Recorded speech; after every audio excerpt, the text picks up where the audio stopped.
Hola, ¿qué tal? Buenos días, bienvenidos al webinar del día de hoy. Soy Claudia López, especialista de línea de HANA y voy a tener el gusto de impartir el curso del día de hoy. En específico, hoy el tema va a ser más sobre espectrofotometría. Hemos hablado de pH, de conductividad eléctrica, oxígeno disuelto, diferentes parámetros a lo largo de todos estos webinars que se imparten mensualmente. Y hoy toca hablar sobre un poquito de espectrofotometría, en específico de luz visible.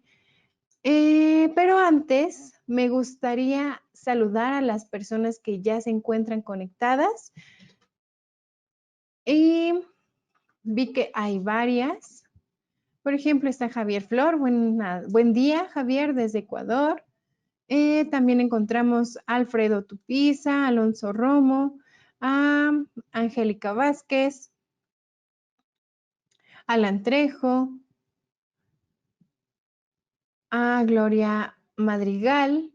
Les pido que por favor en el panel de GoToWebinar hay una sección de preguntas que me ayuden a saber de dónde nos están viendo, de qué país, de qué ciudad, de qué estado aquí de la República, para que les mandemos un saludo también. Veo que también está Román Galván, Michelle Rodas, Jonathan Araya, y por acá ya nos están saludando Alberto desde Mexicali. Buenos días, muchas gracias por acompañarnos. Aquí, ¿quién más está? Miguel Ángel Ramírez, Atsiri Cortés, buenos días. Alfredo desde Ecuador, desde Quito, muchas gracias por acompañarnos. Y bueno, como les decía, hoy hablaremos sobre un poquito de espectrofotometría, sobre todo de luz visible. Explicaremos un poco de la teoría de este fenómeno y cómo es que se realizan las determinaciones de concentración con respecto a la absorción de luz, absorción o transmisión de luz. También tenemos a Beatriz Guerrero desde Ecuador. Muchas gracias por acompañarnos. Y bueno, creo que es momento de empezar. Había bastantes asistentes, sí estoy viendo, y pues listo. Primero es una parte práctica, como la mayor de las veces que hemos, en la mayoría de las veces que hemos impartido los webinars, y después viene la parte demostrativa, ya con el equipo de HANA, alguna muestra, como lo haremos el día de hoy. Entonces, ahora sí, vamos a empezar con la parte práctica.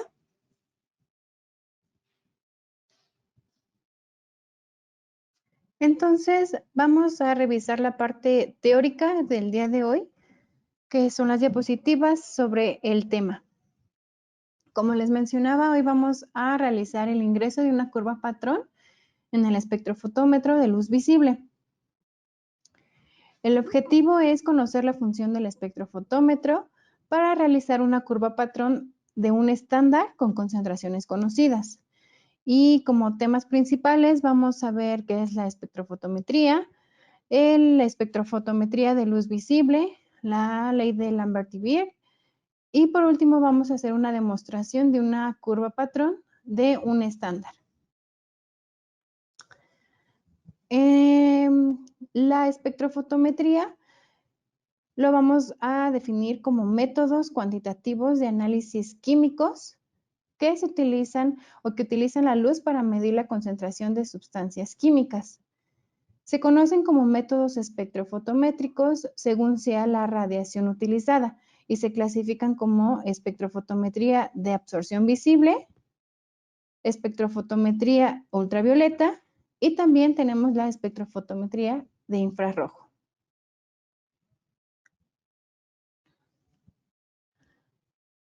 Definamos algunos puntos. Primero, la luz. Es una forma de energía que viaja en ondas. Estas ondas las producen campos eléctricos y magnéticos, a lo que nosotros vamos a conocer como espectro electromagnético.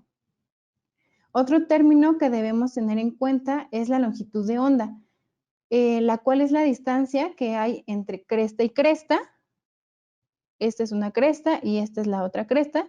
La distancia que hay entre estas crestas se conoce como longitud de onda y una luz con una longitud de onda corta tendrá más energía. Por el contrario, una longitud de onda amplia tiene una menor energía.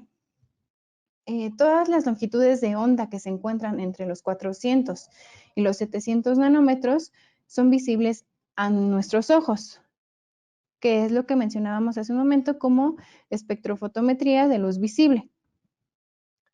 Y es la que tenemos aquí, la que está mostrada como un foco.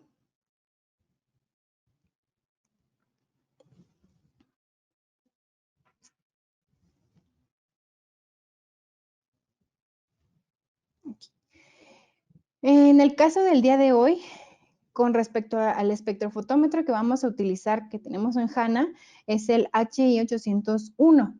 Y este equipo trabaja principalmente en el intervalo de luz visible. Sí abarca un poquito de luz ultravioleta y un poquito de infrarrojo, pero principalmente en el espectro de luz visible, ya que trabaja de 340 a 900 nanómetros. Por lo que hoy nos vamos a enfocar al espectro de luz visible. Y para esto tenemos que revisar que todo lo que nosotros vemos como colores en los objetos es la capacidad que tienen estos objetos para absorber y para transmitir la luz. Esto nos lleva a los colores complementarios. Cuando un objeto tiene la capacidad de absorber la luz violeta, nosotros vamos a observar un amarillo verdoso. Este fenómeno tiene diferentes aplicaciones y una de ellas es la determinación de la concentración de diferentes sustancias. En esta diapositiva, el primer vaso que tenemos es transparente.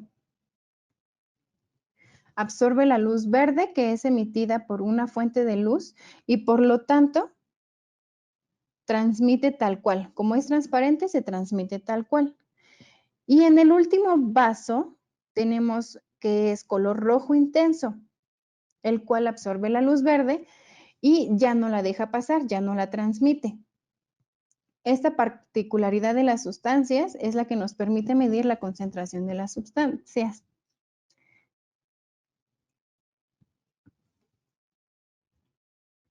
Y todos estos conceptos los vamos a poder relacionar con la ecuación de Lambert y Beer, que nos permite determinar la concentración de una sustancia a partir de la medición de la intensidad de la luz absorbida.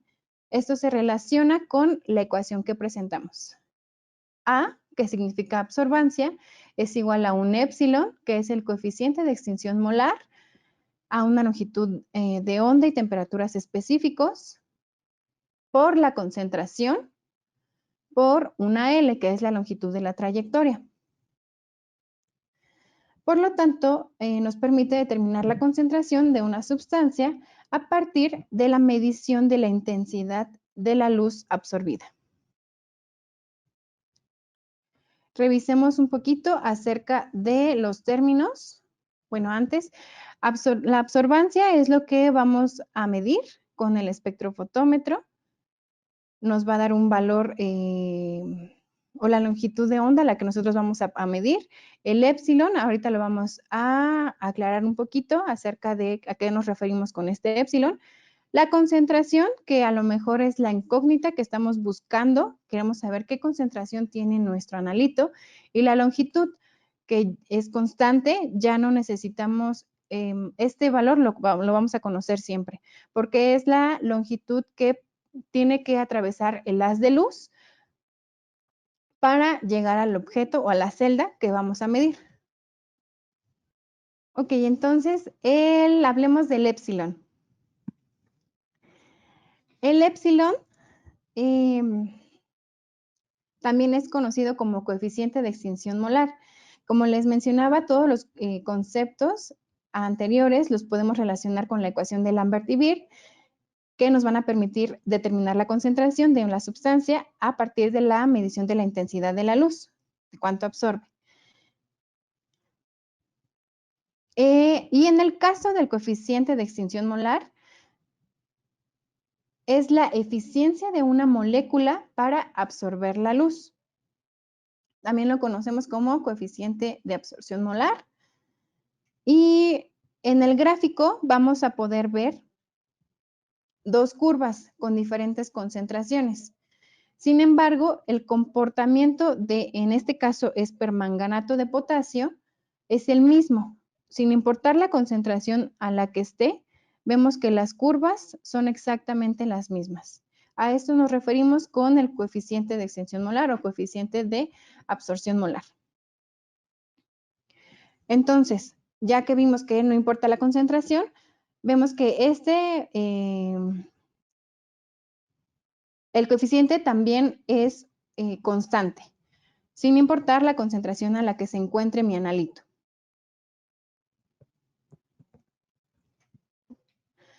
Ahora que hemos revisado algunos de los fundamentos de la espectrofotometría de luz visible, ahora si deseáramos realizar la determinación cualitativa y cuantitativa de un analito, debemos asociar una propiedad física de este analito, que varíe directamente y proporcionalmente a la concentración de este en una muestra, como sería la absorbancia, que es lo que comentábamos previamente. En principio, a partir de la medida de esta propiedad, vamos a poder calcular la concentración del analito. Y para poder hacer esto, se necesitaría establecer una relación entre las señales medidas, que sería la absorbancia, y una serie de patrones o estándares con concentraciones conocidas. Esto es lo que se conoce o se denomina como realizar un calibrado. La relación de la señal con la concentración vendrá dada por una función matemática a partir de la cual se debe interpolar, que es lo que aquí se ejemplifica, y este valor se va a obtener de la señal de la muestra y así calcular la concentración del analito en la misma. Generalmente se procura que la relación sea lineal, lo que simplifica mucho los cálculos a realizar. Es por ello que es el procedimiento analítico muy utilizado en análisis cuantitativo, la regresión lineal. A este procedimiento se le llama una curva de calibración, curva estándar o curva patrón. Y se trata de una curva de referencia que, como ya mencionábamos, es construida con cantidades conocidas de una sustancia a diferentes concentraciones que se utiliza para determinar la cantidad de analito presente en una muestra incógnita. En muchas determinaciones, como mencionábamos, se utiliza para simplificar los cálculos, se utiliza una regresión lineal y se cumple una relación proporcional entre la magnitud o la intensidad de color que se da de una reacción y la cantidad de reactivo o concentración que se provoca. Vemos que el primer vial es el menos concentrado y el último vial es el más concentrado. Este es un ejemplo de cómo se realizarían diluciones del estándar. A lo mejor tenemos un estándar de 100 molar. De aquí vamos a tomar 1 mililitro de este estándar y llevamos a forar con 9 mililitros de agua. Es un ejemplo muy sencillo. La mayoría de las veces no es agua lo que se utiliza para forar, sino a lo mejor solventes. Esto dependerá de los métodos que se utilicen para la extracción del analito que deseamos estudiar. Y bueno, de este vial que ya tenemos la primera dilución, podemos volver a tomar 1 mililitro y aforar con los 9 mililitros de agua o los solventes que se utilicen. Y así seguir con las diluciones.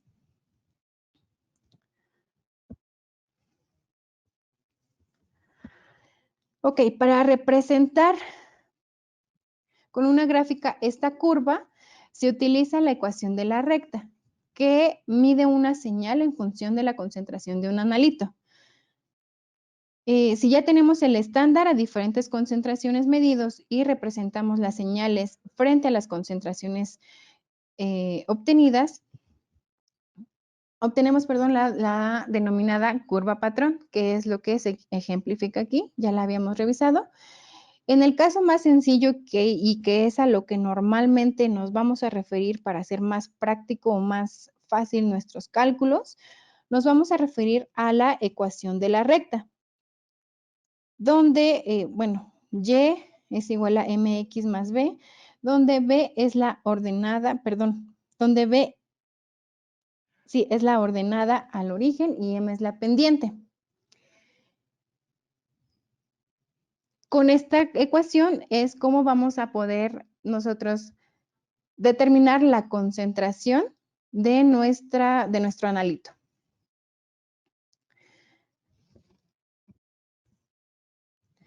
Pero además de nuestra curva patrón, también es importante mencionar que en la práctica se recomienda efectuar la medición del blanco.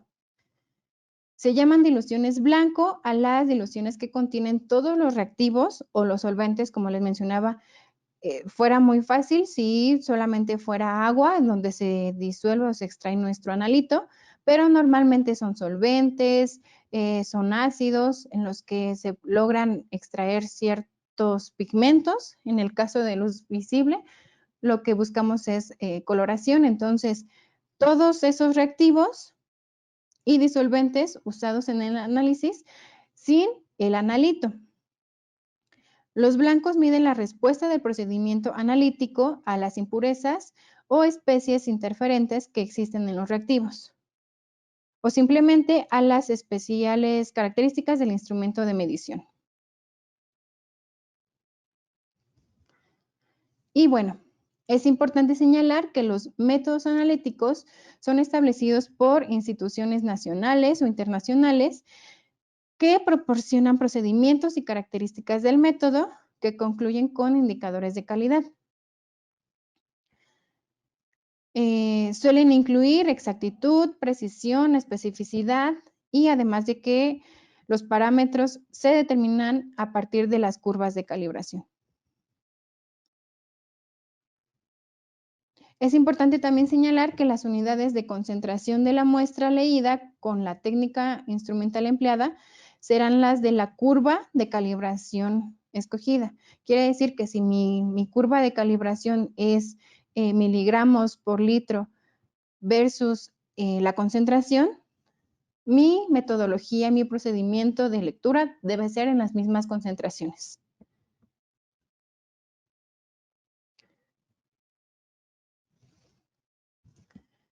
Ok, ya que vimos un poco acerca de los fundamentos de la espectrofotometría de luz visible, ahora hablemos de algunos de los componentes que conforman al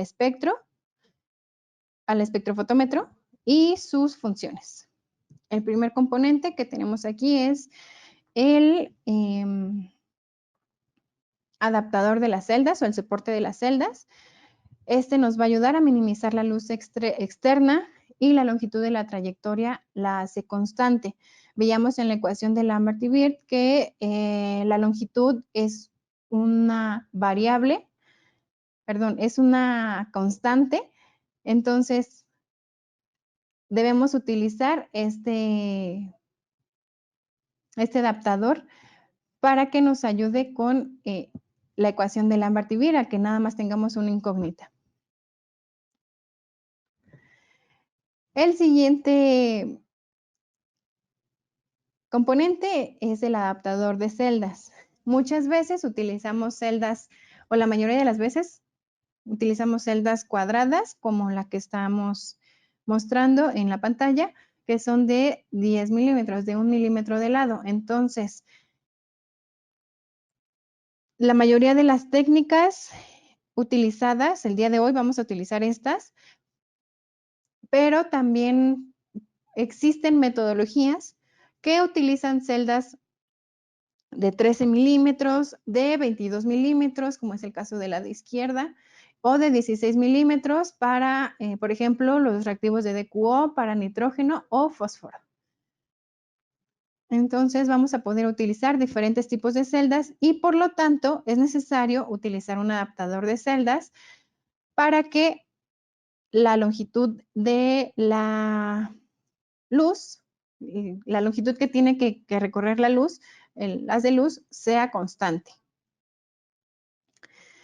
Otro de los componentes importantes, muy importantes, es la lámpara. De esta lámpara nosotros vamos a hacer emitir el haz de luz hacia nuestra celda, a nuestro analito, y con esta lámpara o con esta luz es lo que vamos a hacer incidir para que nos dé la concentración automáticamente en la pantalla el equipo. Vamos a poder elegir el tipo de lámpara que nos convenga más según la longitud de onda a la que vamos a realizar las mediciones. El siguiente componente es el monocromador. Este es una serie de componentes, abertura de entrada, el divisor de haz y la abertura de salida, que nos va a ayudar a controlar y separar la luz. Los elementos van a transmitir en una banda de longitud seleccionada mecánicamente desde el amplio intervalo de longitudes de onda provistas por la lámpara. El divisor, la lámpara nos va a emitir luz blanca y el divisor de haz justamente nos va a separar en la gama del arco iris esta luz blanca.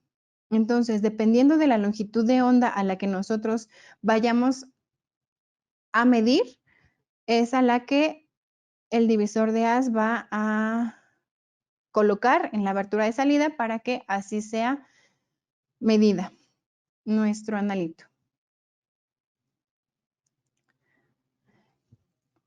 El siguiente componente es el divisor de haz, como les decía.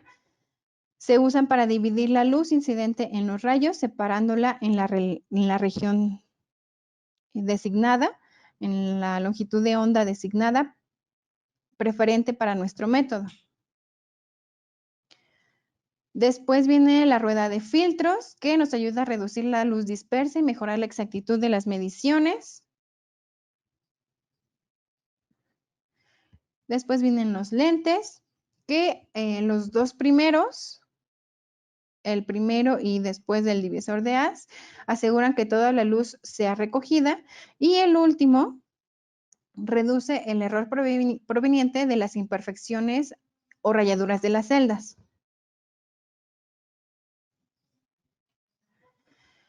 El detector de referencia permite compensar los cambios de la intensidad que ocurren por el tiempo encendido y la temperatura, por el tiempo encendido del equipo. En muchos espectrofotómetros o fotómetros, cuando se calienta el equipo, puede causar lecturas no exactas. Entonces, este componente nos ayudaría a compensar estos cambios de lecturas.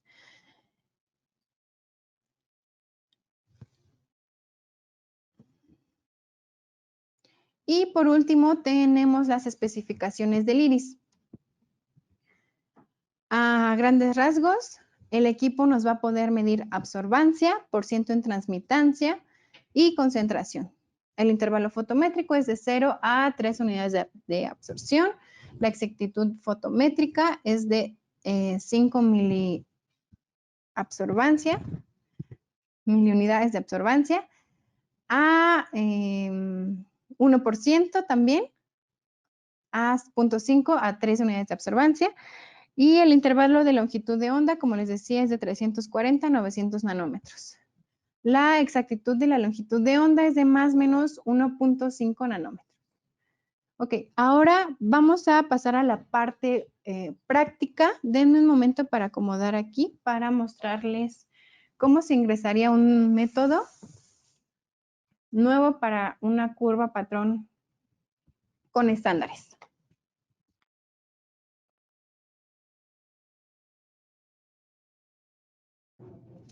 Entonces vamos a empezar con la parte práctica. Ya encendí el espectrofotómetro. Por default se muestra el método de alcalinidad, pero para programar un método voy a ingresar a justamente el menú de métodos y la siguiente opción de crear nuevo método, confirmo. El día de hoy voy a utilizar un estándar de amoníaco de 3 partes por millón. A este estándar le hice diluciones de 0.5, 1, 1.5, 2 y bueno, el 3 original. Entonces voy a colocar el nombre.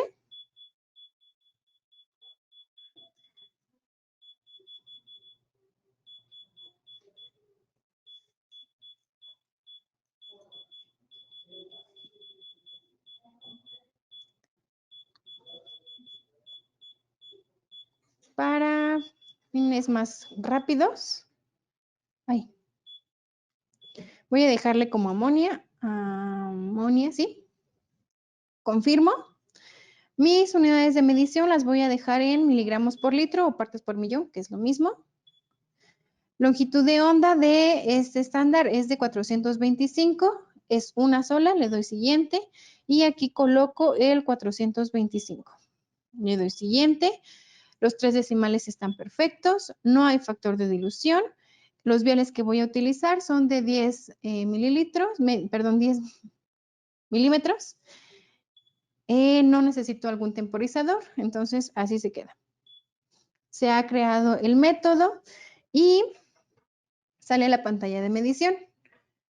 Voy a colocar, bueno, antes, para ingresar la curva patrón, entro al menú de ajustes, ajustes del método, ingreso con la flecha hacia el lado derecho. Aquí son todas las configuraciones que acabamos de hacer del método y al final viene la calibración. Ingreso con la flecha hacia el lado derecho. Y la primera opción la primera opción es para medir los estándares. Entonces le doy confirmar. El primer punto de concentración es de 0.5. Coloco el adaptador, limpio el vial del blanco. Mencionábamos que es muy importante tener un blanco. Aquí le doy editar y coloco que son 0.5. Okay. Confirmo. Y ahora me dice que leamos el 0. Voy a limpiar mi primer vial, que es de 0.5 partes por millón.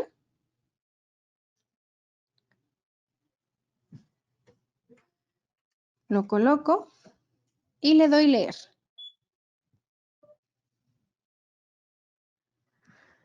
El primer valor que tenemos es de 0.078. ¿Ok? Voy a volver a ingresar el blanco. Bueno, aquí confirmo. Y como tengo más puntos de calibración, le doy más. El siguiente punto le doy editar y la concentración de este estándar es de 1. Confirmo. Leo el blanco.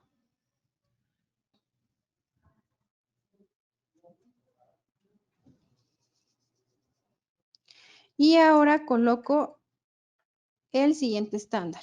Le doy leer. 0.150 unidades de absorbancia. Perfecto. Ok. Confirmo. Ya tenemos 2 puntos de calibración, pero quiero más. Entonces, presiono más. Editar. El siguiente valor es de 1.5.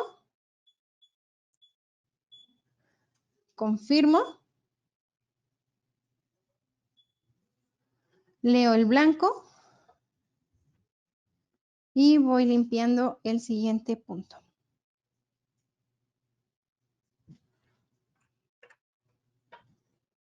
Ahora sí leo. Y el siguiente valor es de 0.224.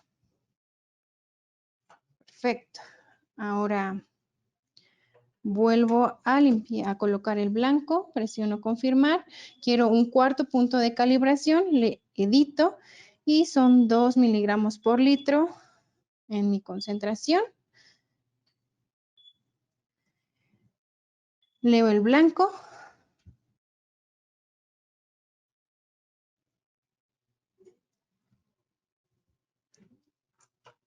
Y ahora leo el siguiente punto. Nos da punto 293, 0.293. Y tenemos un último punto de calibración. Confirmo aquí, queremos otro. Edito y es de 3. Confirmo. Leo el blanco.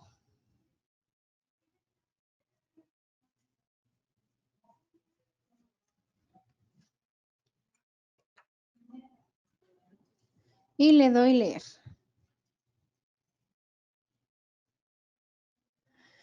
El último valor es de 0.527. Ok, ahora regresamos, bueno, perdón, antes, confirmo aquí, ya no voy a colocar más puntos de calibración, le doy hecho. Y aquí en la pantalla de medición vemos que ya está nuestra grafiquita. Esta grafiquita la vamos ahora a hacer en un Excel. Les voy a mostrar cómo sería la regresión en el Excel para checar qué tal salió la regresión, ¿vale? Denme oportunidad de cambiar a la computadora otra vez. De acuerdo, aquí tengo ya los valores que obtuvimos en el espectro, los valores de absorbancia y la concentración de los estándares. Entonces, inserto un gráfico. Listo. Y aquí en la línea, en la recta, vamos a colocar la línea de tendencia y hasta abajo tenemos presentar el valor de R, que se refiere a la regresión lineal. Para saber qué tan lineal estuvo nuestra recta, vamos a referir esa R cuadrada mientras más cercana a 1, quiere decir que más lineal estuvo nuestra recta. En este caso tuvimos un valor de 0.9819, en realidad es muy, muy bueno. Y entonces queremos, con este valor de R cuadrada de 0.98, podemos decir que nuestra curva patrón que realizamos es confiable. Y en esta nos vamos a poder basar para nuestras mediciones del analito problema. Entonces, así es como se realizaría una curva patrón por estándares en el espectro. En este caso fue el espectro de el HI 801, el iris, pero en general este sería el procedimiento en todos los espectrofotómetros, principalmente como hoy hablamos de luz visible. Acabamos por el día de hoy. No olviden que siguen nuestros webinars durante todo el año. Esperen nuestra invitación en nuestras redes sociales. No olviden seguirnos también en nuestras redes sociales y visitar nuestro canal de YouTube. Tenemos, además de las grabaciones de los webinars, muchos videos donde demostramos el uso de muchos de los equipos, de la mayoría de los equipos, y pues pueden ser muy útiles también para ustedes. Les agradecemos que nos hayan acompañado y pues muchísimas gracias. Nos vemos hasta la próxima vez.